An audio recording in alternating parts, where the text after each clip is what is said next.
You think your decisions are original, such as your goals, your tastes, your opinions. They feel personal, chosen, but most of them aren't. Your brain is copying other people far more than you realize.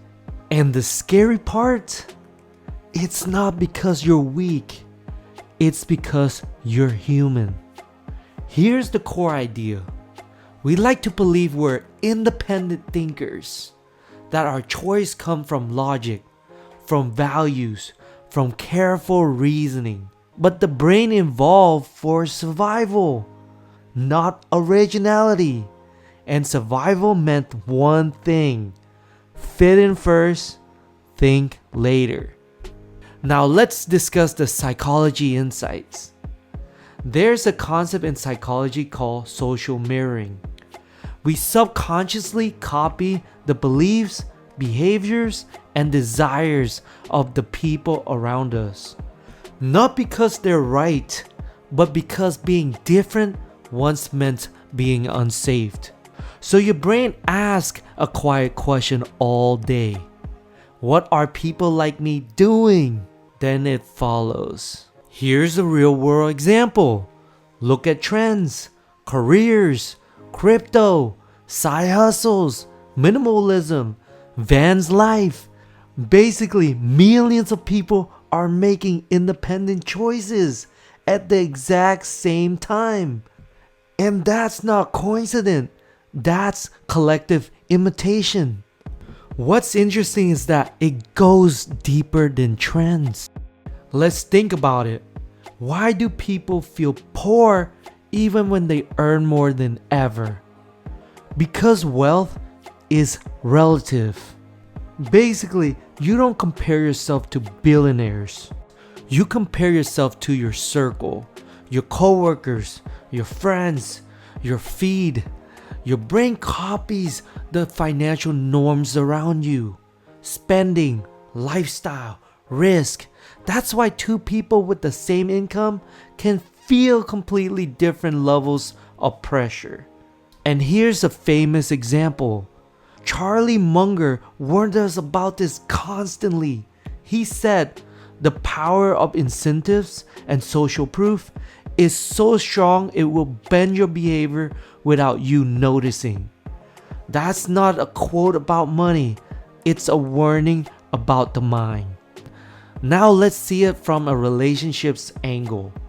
This is why relationship patterns repeat. You don't just copy people, you copy dynamics, how love looks, how conflict feels, how distance is handled. Most of us are reenacting emotional scripts we didn't write. We just memorized them early. Here's the uncomfortable truth. Most people aren't stuck because they're lazy. They're stuck because they're surrounded. Your environment decides more than your willpower. If everyone around you overspends, saving feels unnatural. If everyone complains, contentment feels suspicious. If everyone rushes, rest feels irresponsible. Your brain copies the room before it listens to your values. And that doesn't make you fake. It makes you predictable. So why originality feels rare? True originality is uncomfortable. It breaks rhythm. It creates friction. So the brain resists it. That's why being different often feels lonely at first, and why most people quit it early. Here's the famous example. When Warren Buffett started investing, his approach looked boring. No hype, no trends, no excitement. People laughed at it until they copied it.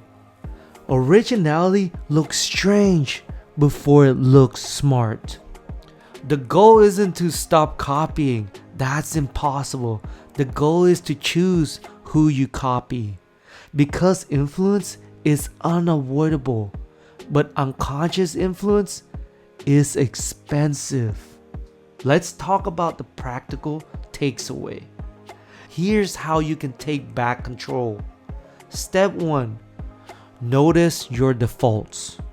How you spend, how you speak, how you react.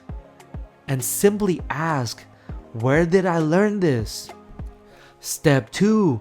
Audit your inputs.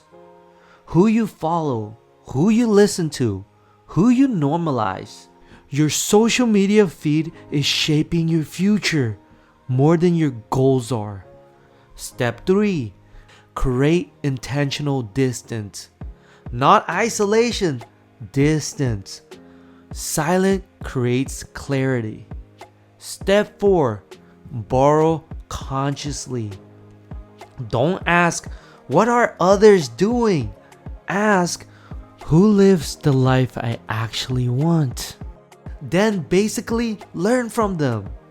You don't become yourself by rejecting influence. You become yourself by choosing it deliberately. You're not unoriginal. You're just human in a loud world.